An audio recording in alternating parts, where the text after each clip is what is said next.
Hello everyone and welcome to a new video on the Colombians Football Report. Today we're going to be talking about day 24 of the 2026 FIFA World Cup.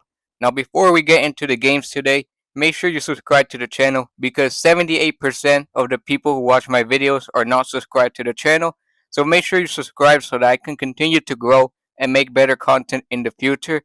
Now let's get to the games, and today we finally started the round of 16. We are past the group stage. We are past the round of 32. Now we're in the round of 16. And there are only two games today. And in fact, for the rest of the tournament, there's only going to be maximum two games a day. So we're getting near the end of the tournament.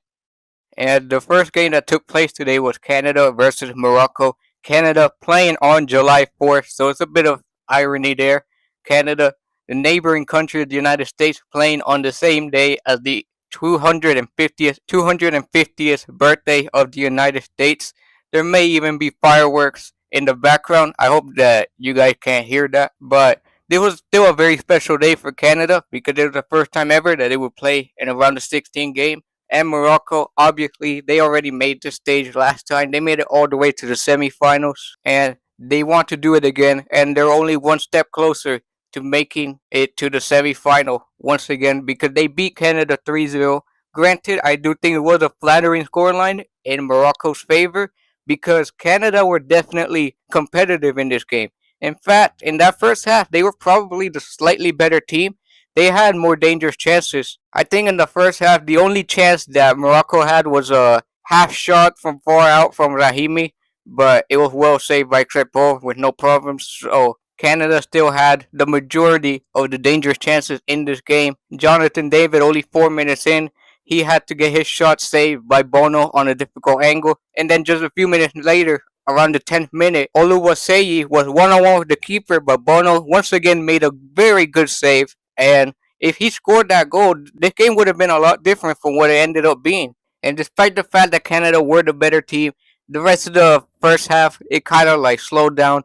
Both teams, they didn't really do much, but like I said, Canada were still the slightly better team. And Morocco also had to deal with a huge problem, and that was that their star man, Saibadi, who has had a fantastic World Cup so far, that's even earned him a move to Bayern Munich. He got injured. He pulled his hamstring, I think.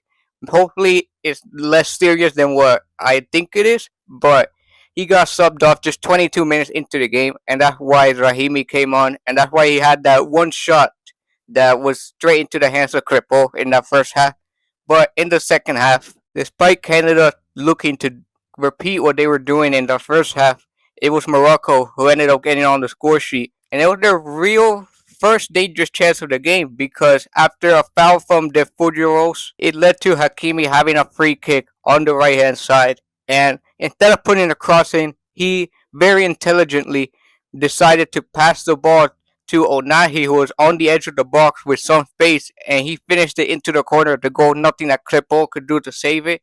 And it was a great finish from Unahi. I like to call him the Moroccan Jude Bellingham because I think he plays a very similar play style. He's very underrated, very good player for Morocco, and he gave them the 1-0 lead, kind of against the run of play based on how the game was going from the first half. But it doesn't matter. It shows that Morocco, they know how to deal with any situation, even if they're getting dominated in a game. And then after that, Canada, they kind of like desperately went to look for the equalizer. They also didn't even have Alfonso Davies.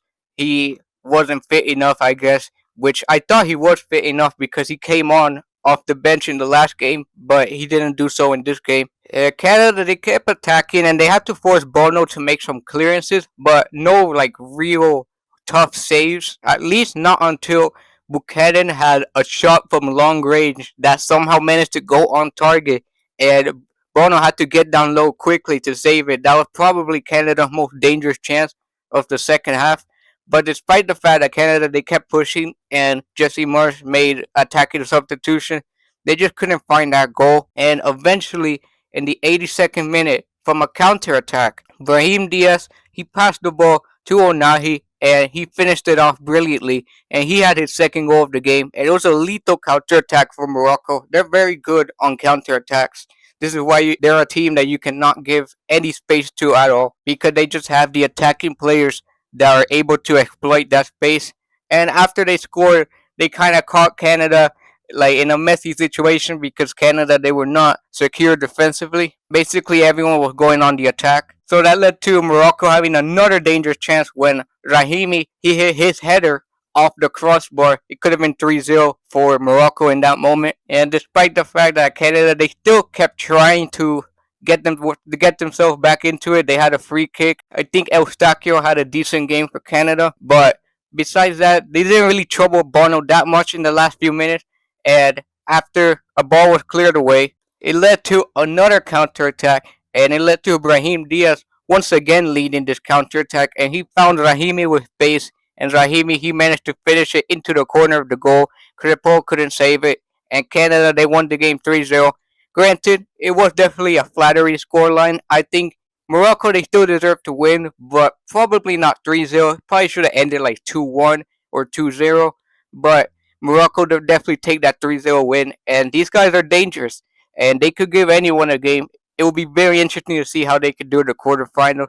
But despite the fact that Canada got eliminated in the round of 16, their fans should still be very proud of their team. This is easily Canada's best ever World Cup, and I think the future of Canadian football is very bright. And it'll be interesting to see what they can do in the 2030 World Cup. And hopefully by then they will have Alfonso Davies fit for that World Cup because he was obviously a huge miss in this tournament. And while I still have some worries defensively for Morocco, I think they can definitely give their next opponent a very tough game. And I'm very excited for that match.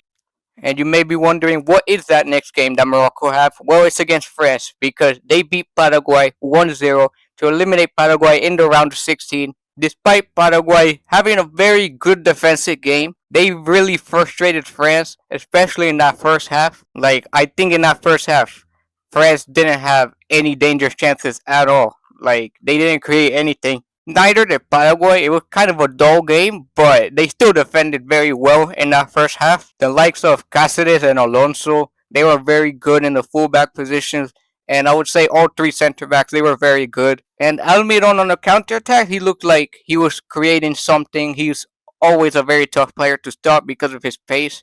But despite that, France, they were still clearly the better team in the attacking front. Mbappe wasn't playing well. Dembele did not have a good game. Barcola didn't do much.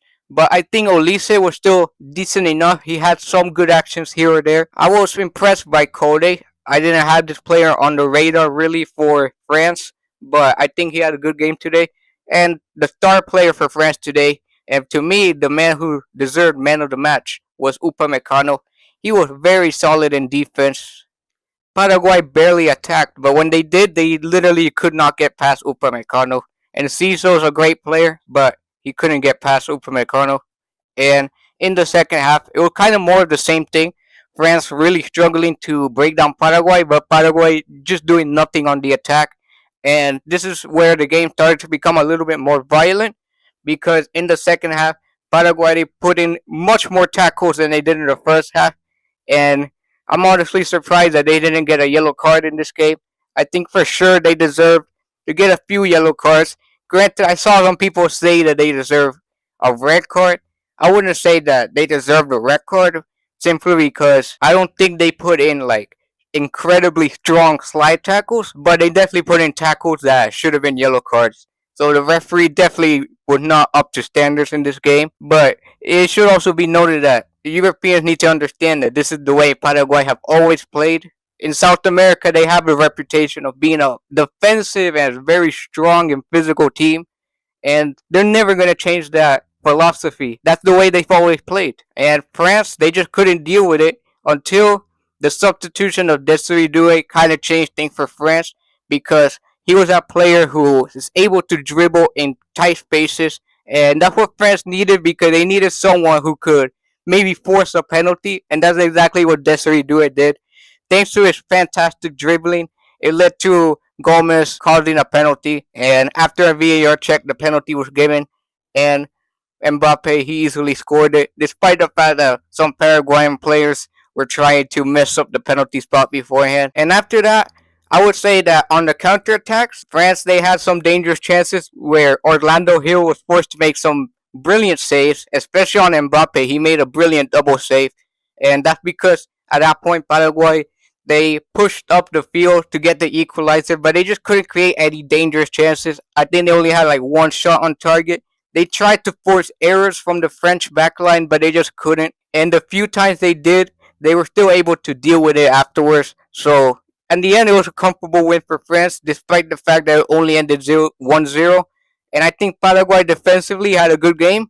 But even though I do think they probably deserve to go to extra time just because Paraguay they defended well, they most likely would have still lost in extra time. And the end of the game was very tense because Mbappe he was basically rage baiting Galasa and many of the Paraguayan players who were kind of like diving and also putting in strong tackles throughout the game. And obviously that got Mbappe mad. And even in the interviews, he also made comments that he and friends were ready to play an ugly style of play if they needed to. And right at the full-time whistle, Orlando Hill, he tried to shake Mbappe's hand, but Mbappe just ignored him.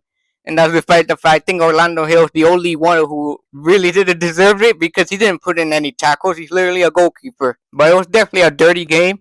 And France, they are through. I think they'll be happy with the win, despite the fact that it was so narrow. But Paraguay, I think they can also be proud of themselves because they made it quite far in their first World Cup in 16 years, and they're going to be a co-host in the next World Cup. So they have already qualified for the next World Cup automatically, and it'll be interesting to see what they could do in 4 years because a lot of their young players who are not in their primes yet are going to be in their prime in 4 years' time, and they could honestly do much better in the 2030 World Cup than in this one. So I do think the future of Paraguayan football is in safe hands. But for now, France, they are through to the quarterfinal where they'll face Morocco. And that's going to be such a good game. I think France, they will play better in that game because Morocco are a bit more of an open team than Paraguay. In these type of games where you face a team like Paraguay, you just need to take your 1-0 win and be happy with it. But against Morocco, France for sure will definitely have much more chances. It will be a much more back and forth game. So I'm very excited to see how that game ends up looking like. So that's going to do it for today's video where we talked about day 24 of the 2026 FIFA World Cup. Make sure to leave a like on the video and make sure to subscribe to the channel like I mentioned in the beginning. I have nothing more to say and have a good night everyone and happy 4th of July for all of the Americans in the United States.